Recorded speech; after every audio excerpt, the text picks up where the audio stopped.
Hello my beautiful souls. उम्मीद है आप लोग बहुत अच्छे होंगे। जितने भी मेरे नए और पुराने सब्सक्राइबर हैं, आप लोगों का तहे दिल से स्वागत है मेरे चैनल पे।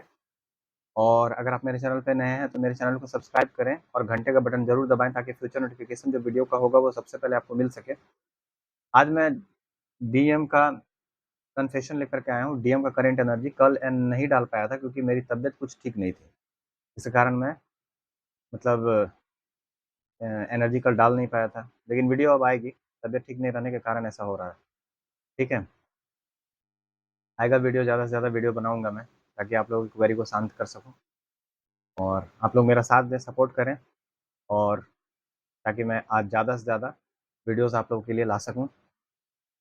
आज मैं डीएम की एनर्जी जो बनी हुई है, किस प्रकार की एनर्जी बनी हुई है, वो मैं बता दूंगा आपको। मेरे इनर वर्क प्रोग्राम को आप ज्वाइन कीजिए। इनर वर्क प्रोग्राम से बहुत सारे लोगों को लाभ हो रहा है, वो बहुत ज़्यादा लाभान्वित फील कर रहे हैं। देखिए, मेरा एक मिशन है। मिशन ये है कि ट्विन फ्लेम वाले बहुत सारे ऐसे होते हैं लोग, बहुत सारे 90% मैं लोगों को देखा हूँ, बहुत सारे केसेस को मैं देखा हूँ, देश विदेश के बहुत सारे केसेस को देखा हूँ। मैं आपको बता देता हूँ कि माता महाकाली की कृपा इतनी बनी हुई है मुझ पर, महाकाल की, महाकाल भैरव हनुमान जी की, कि देश विदेश से बहुत सारे क्लाइंट मेरे पास आते हैं और उन सारे केसेस को मैं देख रहा हूँ। बहुत सारे लोगों को परमानेंट यूनियन तक पहुँचा दिया हूँ, उनका शादी हो गया है। बस आप इतना ही जान लीजिए। और आपको मैं बता देता हूँ कि मैं ठग बाजारी वाला काम नहीं करता। मैं एनर्जी देता हूँ, मेहनत करूँगा, दिमाग लगाऊंगा, टाइम दूंगा तो पैसे लूंगा। ठीक है, तो देखिए, किसी प्रकार की कोई भी इनर वर्क से रिलेटेड अगर आप इनर वर्क करना चाहते हैं तो आप मेरे चैनल को सब्सक्राइब करें और इनर वर्क प्रोग्राम ज्वाइन करें। सबसे सस्ता इनर वर्क प्रोग्राम मेरा ही है, पहला। दूसरा, किसी प्रकार के कार्मिक रिमूवल, थर्ड पार्टी रिमूवल, तंत्र बाधा, भूत बाधा, प्रेत बाधा अगर किसी भी प्रकार की है, स्पिरिचुअलिटी से रिलेटेड कोई भी क्वेरी, तो आप मुझसे कनेक्ट कर सकते हैं। ठीक है, और टैरो रीडिंग, टैरो लर्निंग, इसके लिए भी आप मुझसे कनेक्ट कर सकते हैं। अगर आपको टैरो रीडिंग चाहिए, स्पेशल रीडिंग चाहिए, ब्लैक मैजिक रिमूवल, इविल आई रिमूवल, लैंड डिस्प्यूट के लिए भी आप मुझसे कनेक्ट कर सकते हैं। ठीक है, लाइफ से रिलेटेड, मैरिज से रिलेटेड और रिलेशनशिप से रिलेटेड, ट्विन फ्लेम से रिलेटेड कोई भी क्वेरी है तो मुझसे कनेक्ट कर सकते हैं। इनर वर्क प्रोग्राम आप लें, इनर वर्क प्रोग्राम से आपको बहुत फायदा होगा। Thank you. चलिए, मैं आपको बताता हूँ कि डीएम की एनर्जी किस प्रकार की है। अभी मैं वो आपको बता देता हूँ। ठीक है, जैसे डीएम कन्फेश कर रहे हैं, डीएम कन्फेशन कर रहे हैं कि मेरे प्रिय, मैं अभी बहुत फंसा हुआ महसूस कर रहा हूँ, बहुत ज़्यादा स्टक, बहुत ज़्यादा स्टक फील कर रहा हूँ मैं, क्या कर रही हूँ। मैंने अपने लिए ऐसी परिस्थितियाँ पैदा कर ली हैं जो मुझे ठीक से सांस भी नहीं लेने देती। मैं तुम्हें हर दिन याद करता हूँ, मुझे आपसे बात करनी है। मैं तुम्हें संदेश लिखता हूँ, यानी मैसेज लिखते हैं और मैसेज लिख करके टाइप कर देते, मतलब डिलीट कर देते हैं, भेज नहीं पाते हैं। मैं मैं मैसेज लिखता हूँ जो मैं भेज नहीं, जो मैं नहीं भेजता। मुझे टकराव से डर लगता है। उनको डर लगता है कि कहीं मान लीजिए डीएफ उनसे लड़ने ना लगे, इस चीज़ का डर लगता है। डीएफ का रिएक्शन कैसा होगा, इस चीज़ से डर लगता है। ठीक है, मैं चीज़ों को फिर से गड़बड़ाने से डरता हूँ। वो डरते हैं कि फिर से चीज़ें गड़बड़ा ना जाए। ठीक है, मैं बस यही चाहता हूँ कि हम शादी करने कर लें और एक दूसरे के साथ रहें, प्रेम मोहब्बत से, प्यार से। मैं तुम्हारे साथ, तुम्हारे बिना खुश नहीं रहना चाहता और नहीं रहता हूँ। मैं तुम्हारे बिना खुश नहीं रहता, तुम्हारे बिना मुझे मन नहीं लगता। ठीक है, मुझे पता है मेरी खुशी तुम्हारे साथ है। जब भी आप आस-पास होते हैं तो मुझे घर जैसा महसूस होता है, घर जैसा फ़ील होता है, होमली फीलिंग आती है। मुझे साथ रहने का मुझे साथ रहने का वह गर्म एहसास याद आता है। मतलब जो बबल फेज़ में जो साथ आप मतलब डीएम और डीएफ थे, वो चीज़ उनको बहुत ज़्यादा याद आता है, डीएम और डीएफ को। मतलब डीएम को बहुत ज़्यादा याद आ रहा है। ठीक है? मुझे साथ रहने का वह गर्म एहसास, वो प्यार, वो तसव्वुर का आलम, वो दीवानापन बहुत ज़्यादा याद आ रहा है। ठीक है? मैं बदल गया हूँ और अब मैं बस तुम्हें अपने आगोश में लेना चाहता हूँ। अपने आगोश में लेना चाहता हूँ, तुम्हारे साथ रहना चाहता हूँ, तुम्हारे साथ नया शुरुआत करना चाहता हूँ, अपनी सारी गलतियों को मानना चाहता हूँ। मैंने गलती की है, उसकी सज़ा भी मुझे मिली है इस सेपरेशन में, और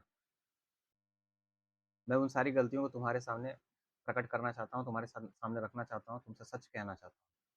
झूठ कह के, किसी भी प्रकार का झूठ के बुनियाद में मैं जीवन को शुरुआत नहीं करना चाहता।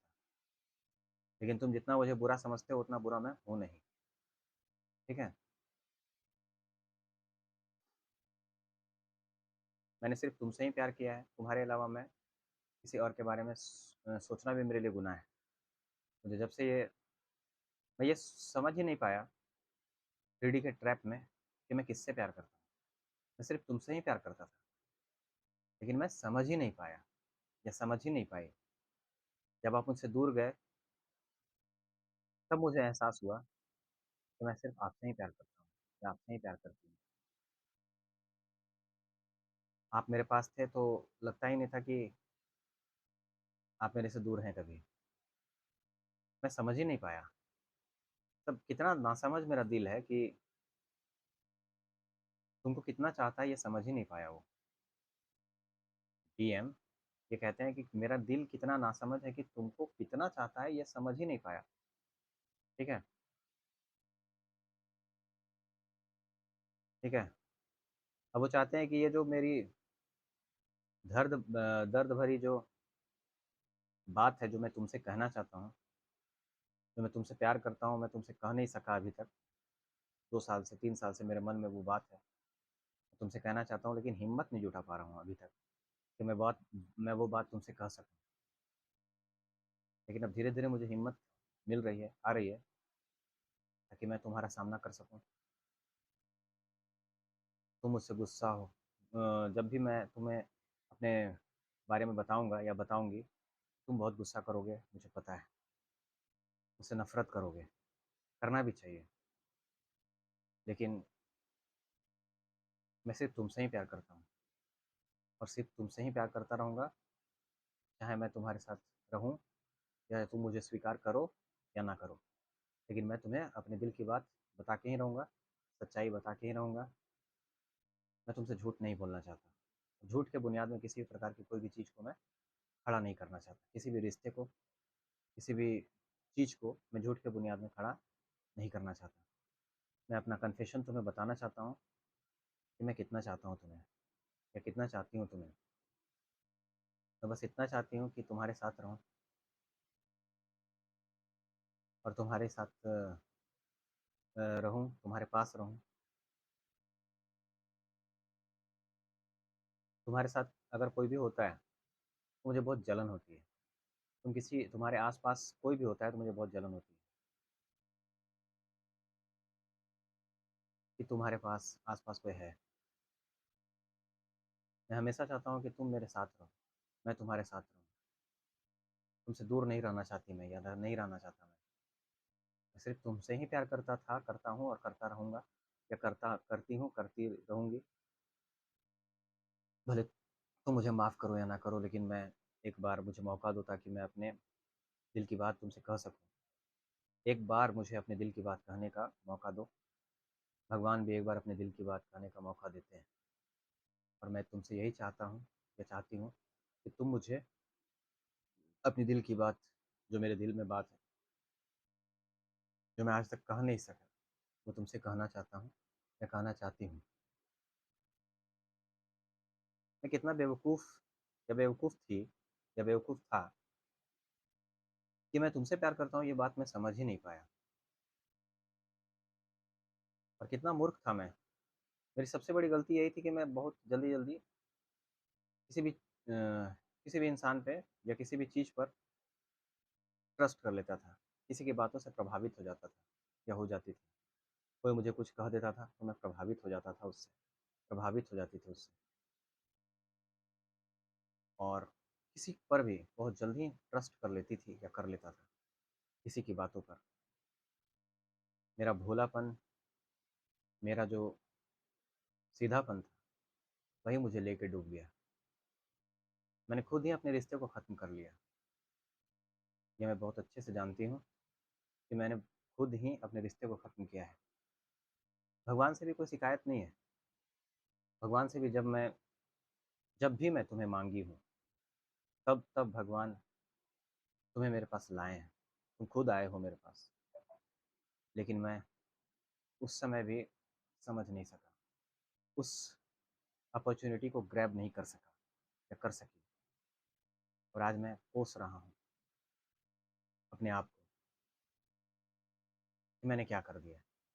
मेरा प्यार खुद मेरे पास चल के आया था, मेरी सारी गलतियों को माफ़ करके मुझे अपनाने के लिए, लेकिन मैं समझ ही नहीं सकी, और मैं ईगो में आकर के आपसे बुरा बर्ताव कर दी, आपके फैमिली वालों से भी बुरा बर्ताव कर दी, और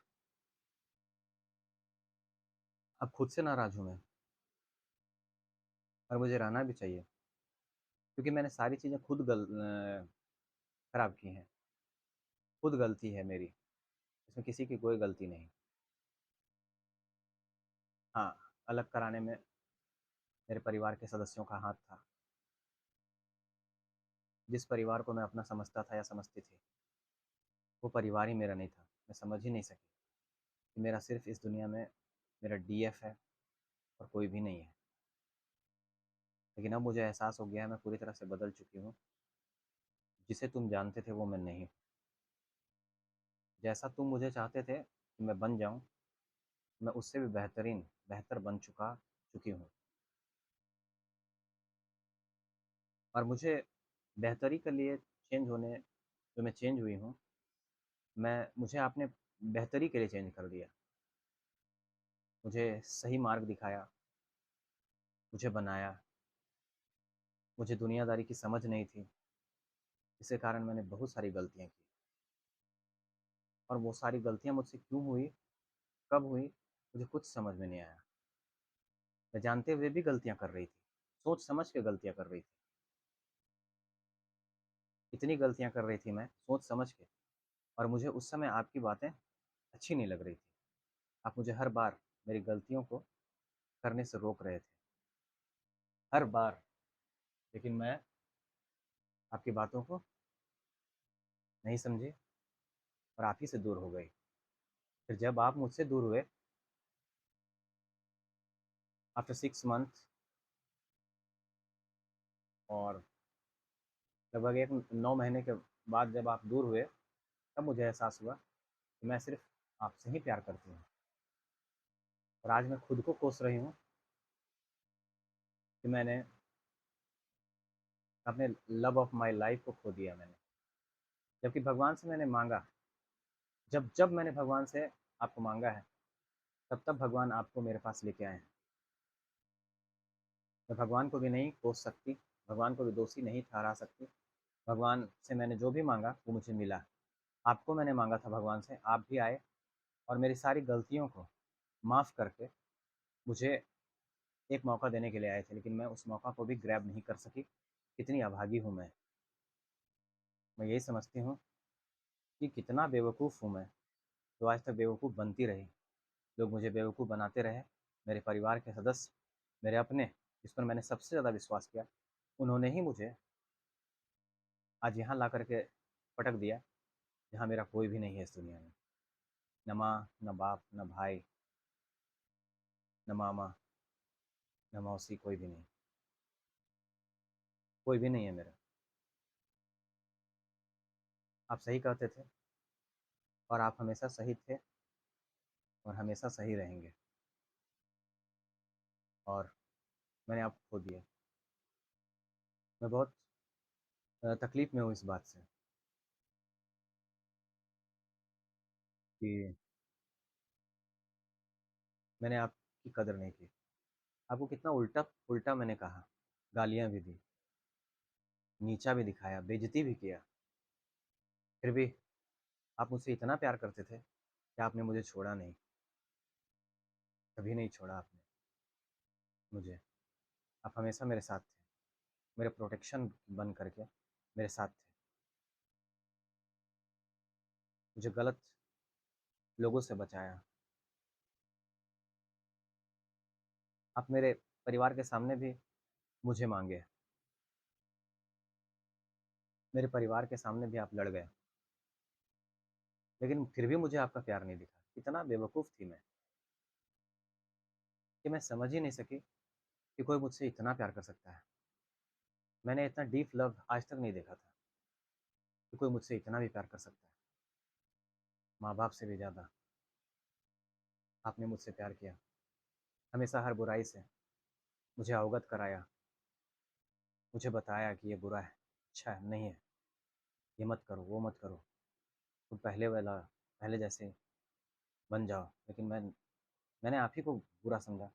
पता नहीं कैसे नशे में मेरा मन था, कैसे नशे में मेरा ये दिल था कि मैं समझ ही नहीं सकी कि क्या सही है, क्या गलत है। और मैं मैंने आप ही को बुरा-भला कर दिया, गालियाँ दी, फिर भी आपने मेरा साथ नहीं छोड़ा। कोई किसी से इतना प्यार कर सकता है क्या, जितना आपने किया मुझसे? और मैंने आपको केवल तिरस्कार ही दिया है। तिरस्कार के अलावा और कुछ भी नहीं दिया मैंने आपको। जिस प्यार के हकदार आप थे, वो प्यार मैं कहीं और बाँटती रही। लेकिन उन लोगों ने भी मुझे धोखा दिया। तब मुझे समझ में आया कि आप सही कहते थे। और जो अपने बड़ों का बात नहीं मानता, जो जो लोग रोकते-टोकते हैं ना, वो होने बहुत आवश्यक है जीवन में। मेरी माँ ने कभी मुझे टोका नहीं, किसी भी चीज़ के लिए। मेरा मैं छोटे कपड़े भी पहनती थी, तो भी मेरी माँ ने नहीं टोका। मुझे कभी मेरी माँ ने सही रास्ता नहीं दिखाया। कभी भी मुझे मना नहीं की कि तुम छोटे कपड़े मत पहनो, लोग तुम्हें देख कर के क्या कहेंगे, अच्छा नहीं लगता, तुम बड़ी हो रही हो। लेकिन ये चीज़ आपको दिख गया और आप मुझे रोक-टोक करने लगे। मुझे लगा उस समय कि आप ही मेरे दुश्मन हैं। मैं समझ ही नहीं सकी कि आप मेरा भला चाहते हैं। आप मुझसे प्यार करते हैं, मेरे सोल से प्यार करते हैं। आप चाहते हैं कि कोई भी मेरे ऊपर उँगली ना उठा सके। लेकिन मैंने आप ही को अपना दुश्मन समझ लिया उस समय। और आज मुझे जब मैंने आपको हमेशा के लिए खो दिया, तो मुझे ये एहसास हो रहा है कि मैंने क्या खो दिया है। पता नहीं अब आप मुझे माफ़ करेंगे या नहीं। मुझे एक मौका चाहिए ताकि मैं अपने दिल की बात आपसे कह सकूँ, जो मेरे दिल में है, मैं आपसे कहना चाहती हूँ ताकि आप मेरे दिल की बात सुनें। मुझे सिर्फ़ 10 मिनट चाहिए ताकि मैं अपने दिल की बातें कह सकूँ आपको। और अगर आप मुझे 10 मिनट दें, तो मैं आपसे अपने दिल की बात कह सकूँ, अपनी गलतियों को स्वीकार कर सकूँ ताकि मैं चैन से मर सकूँ, अपने आप को माफ़ कर सकूँ। मेरे लिए इस दुनिया में सबसे ज़्यादा ज़रूरी आपका फ़ॉरगिवनेस है। अगर आप मुझे माफ़ कर देंगे, तो मैं समझूँगी कि मैंने सबसे बड़ी चीज़ को प्राप्त कर लिया। क्योंकि मैंने एक ऐसे इंसान का दिल दुखाया, जो सिर्फ़ मेरे लिए जीता था, जो सिर्फ़ मेरे से प्यार करता था। मैं उसके प्यार को समझ ही नहीं सकी। कोई भी इंसान जितना आप सहे हैं, जितना आप मेरे लिए किए, कोई नहीं करता। यहाँ किसी को फुर्सत नहीं है। अपने रिश्तेदार, अपने खून के रिश्तों को फुर्सत नहीं है कि वो आपके लिए कुछ कर सकें। और आपका मैं क्या लगती थी, फिर भी आपने मेरे लिए बहुत कुछ किया। मैं समझ ही नहीं सकी। बहुत एहसान है आपके। कृपा करके मुझे माफ़ करने की कृपा करें, ताकि मैं चैन से इस जीवन में रह सकूँ। और हो सके तो मुझे माफ़ करने की कोशिश करें, क्योंकि माफ़ करना बहुत मुश्किल है। जो मैंने किया है, उन सब चीज़ों के लिए माफ़ करना बहुत मुश्किल है। केवल नफ़रत ही किया जा सकता है, माफ़ नहीं किया जा सकता। आप हमेशा से सही थे, सही हैं और सही रहेंगे, मुझे पता है। मैंने एक बहुत ही स्पिरिचुअल, बहुत ही लविंग, बहुत ही केयरिंग इंसान का दिल तोड़ दिया। की बेइज्जती की पूरे शहर में। और आज मुझे, जब आप मुझसे दूर हो रहे हैं, तब मुझे एहसास हो रहा है कि मैं आपसे कितना प्यार करती हूँ। मैं आपको खोना नहीं चाहती। लेकिन जब मैं ये सोचती हूँ कि आप मुझे जब मेरी गलतियों को करते हुए देखते होंगे, तब आपके दिल में क्या गुजरती होगी? आप कैसे उन सारी चीज़ों को बर्दाश्त करके, उन सारी चीज़ों को देख करके आप मुझे माफ़ भी कर सकते हैं? मैं समझ ही नहीं सकी कि कोई किसी को इतना सब कुछ करते हुए देख करके और माफ़ कैसे कर सकता है? वो तो केवल नफ़रत ही कर सकता है। फिर भी आपने मुझे माफ़ करके एक मौका देने की कोशिश किया, क्योंकि मैं भगवान से, भोलेनाथ से आपको माँगी थी, और भोलेनाथ आपको लेकर के आए। आप सारे गुनाहों को माफ़ करके मेरे पास आए थे, एक नया शुरुआत करने के लिए। लेकिन मैं ही नहीं मानी। मैं ही अपने एटीट्यूड, अपने घमंड, अपने ईगो में आपके प्यार को नहीं समझ पाई थी, ना तब और ना अब। तो मेरा परिवार भी मेरा नहीं है। कृपा करके मुझे माफ़ करने की कृपा करें, ताकि मैं चैन से मर तो सकूँ, चैन से रह सकूँ। बस यही चाहती हूँ मैं। Thank you. धन्यवाद। नेक्स्ट टॉपिक के साथ, ये डीएम का कन्फेशन था, जो मेरे दिल से निकल रहा था। समझें? तो जो दिल से बात निकलती है वो सच होती है। ठीक है? और भी बहुत सारी चीज़ें वो बोलते हैं। क्या-क्या बोलते हैं मैं बता देता हूँ। ठीक है? क्या मैं तुम्हारे अलावा किसी और को नहीं चाहता या चाहती? मेरे प्यार, कृपया समझें कि आपके प्रति मेरा प्यार दिखावे के लिए नहीं है, ये असली है। ये टाइम पास वाला प्यार नहीं है।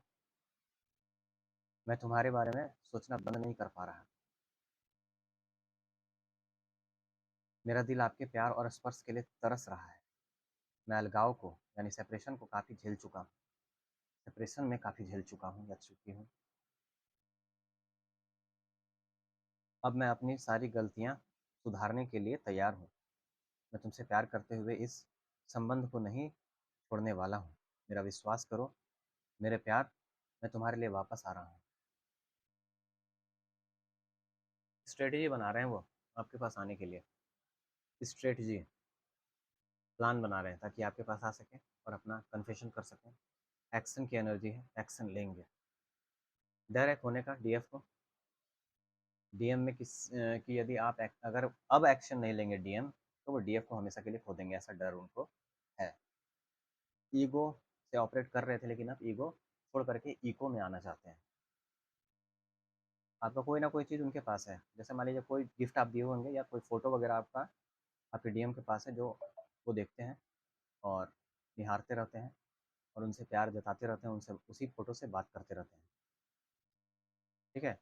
गाना है चैनल सॉन्ग कि तेरी तस्वीर के सहारे, वो गाना है ना कि तेरी तस्वीर के सहारे मौसम कई गुजारे, खैरियत पूछो, वो वाला गाना। अचानक एक्शन लेंगे आप।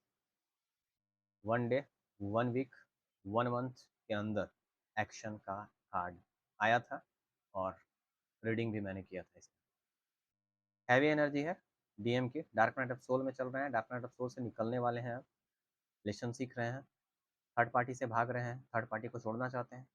वो समझ गए हैं थर्ड पार्टी की फैमिली ही थर्ड पार्टी है उनका। ठीक है? डीएफ के लिए एक्शन लेंगे। ठीक है? इमोशनली वो आपके पास आना चाहते हैं, आपको वो जेस्चर देना चाहते हैं, कॉल मैसेज कुछ ना कुछ आ सकता है, आपको मनाना चाहते हैं। ठीक है? आपसे रिश्ता नहीं तोड़ना चाहते हैं। तेरे संग प्यार में नहीं तोड़ना, तेरे पीछे चाहे जग पड़े छोड़ना, वो वाला एनर्जी है।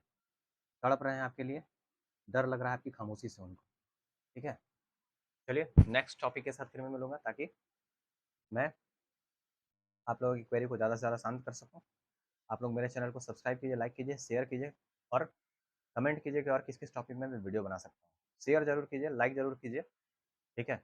आपका एक लाइक मुझे बहुत मोटिवेट करता है, ताकि मैं आपके लिए बहुत कुछ कर सकूँ। धीरे धीरे स्ट्रेटजी मैं भी बना रहा हूँ कि किस प्रकार से ज़्यादा वीडियो बनाऊँ और समय पे वीडियो ला सकूँ, समय पे लाइव आ सकूँ, मेडिटेशन करवा सकूँ, ठीक है ना?